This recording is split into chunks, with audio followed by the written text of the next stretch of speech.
Hey everyone, welcome to Invest ED channel, where we turn your financial confusion into financial confidence.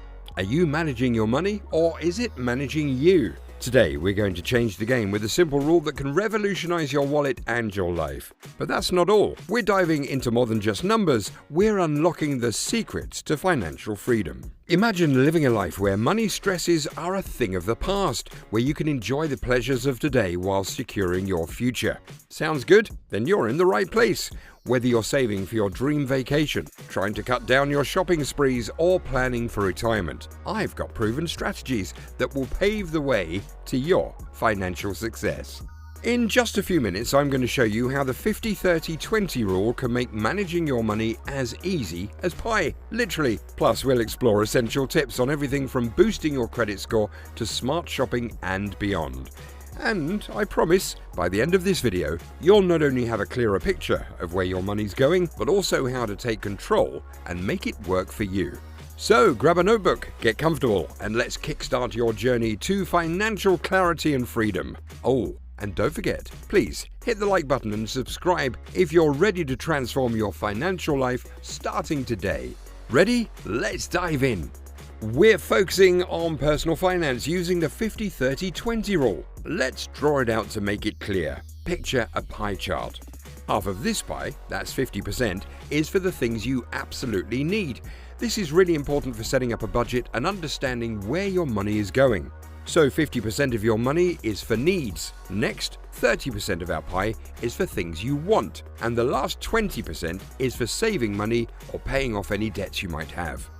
Now let's break it down. We're talking about the money you take home after taxes are taken out. Let's say you earn $50,000 a year before taxes. The amount you spend will be different after taxes. The 50% for needs includes things you use every day, like food, your home, whether you're paying a mortgage or rent, and your health insurance. Moving on, having health insurance is really important, just in case something bad happens. We also count basics like electricity as needs. These are things that would really mess up your life if you didn't have them, like food and a place to live.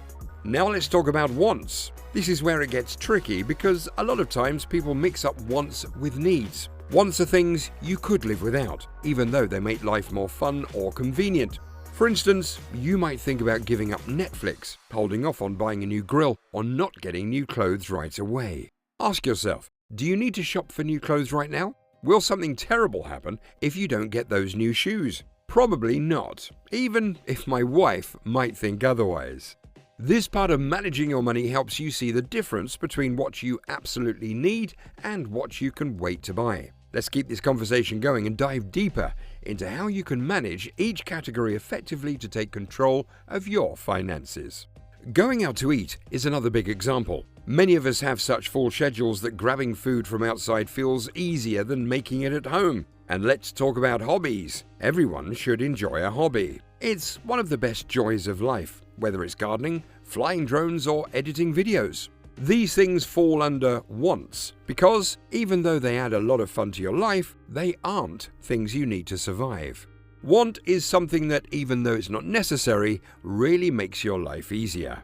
Now let's look at the last 20% of our income, which should go towards saving money and paying off debts. It might seem simple, but actually writing this down helps you see where your money goes. If not, it's too easy for wants to start feeling like needs, and that can lead to debt every month. When it comes to saving, think about starting an emergency fund. I suggest keeping 6 to 12 months of your living expenses saved up. For example, if your basic needs and a little bit of your wants add up to $2,000 a month for your family, you should try to save between $12,000 and $24,000 in this fund. It sounds like a lot, but it really can save you financially in situations like losing a job. Now, about paying off debts. This includes things like credit cards, student loans, and other debts. You should really focus on these with that last 20% of your money. Also, saving for retirement is super important. A lot of people in America might find themselves struggling in 20 to 30 years because they didn't focus on saving for retirement early on. It all seems like just common sense, but you'd be surprised how different your money looks once you actually set up a monthly budget based on your take-home pay, divided into 50% for needs, 30% for wants, and 20% for savings and paying off debts. If something isn't clearly a need or a want, you should think about putting it into the 20% of your income that's meant for saving and paying off debts. In summary, budgeting basics. Besides the 50-30-20 rule, there are other methods like zero-based budgeting where every dollar is allocated a job, and the envelope system, which can help control spending by using physical cash for different spending categories. Understanding credit scores. Your credit score is crucial for financial health. It affects your ability to borrow money and the interest rates you get. I'll show you how to check your score, improve it, and correct any errors that might be dragging it down. Investment fundamentals. Investing can seem intimidating, but it's essential for growing your wealth. We'll cover the basics of stocks, bonds, and mutual funds. Understanding these can help you make more informed decisions about where to put your hard-earned money. Emergency preparedness. I recommend having an emergency fund of 6 to 12 months of expenses. We'll discuss how to build this fund and why it's critical for protecting yourself against unexpected financial shocks, like job loss or medical emergencies. Smart shopping. Everyone loves to save money. I'll give you practical tips on using coupons, taking advantage of sales, and smart shopping techniques that can make a big difference to your wallet. Debt management strategies. Debt can be overwhelming, but managing it correctly can free up your financial future. We'll compare the snowball and avalanche methods and see which might work best for your situation. Financial goal setting. Setting and achieving financial goals is empowering. Whether you're saving for a new car, a house, or retirement, I'll guide you through setting realistic goals and making plans to achieve them. Tax planning and efficiency. No one wants to pay more tax than necessary. We'll go over some strategies to minimize your tax liability legally and maximize your income. Mindful spending. We'll talk about how to spend money wisely and make more conscious choices that align with your financial goals rather than impulsive buying. Financial health checkups. Finally, regular checkups are as important for your finances as they are for your health. We'll go over how to review your financial plan, update your budget, and stay on track toward your financial goals.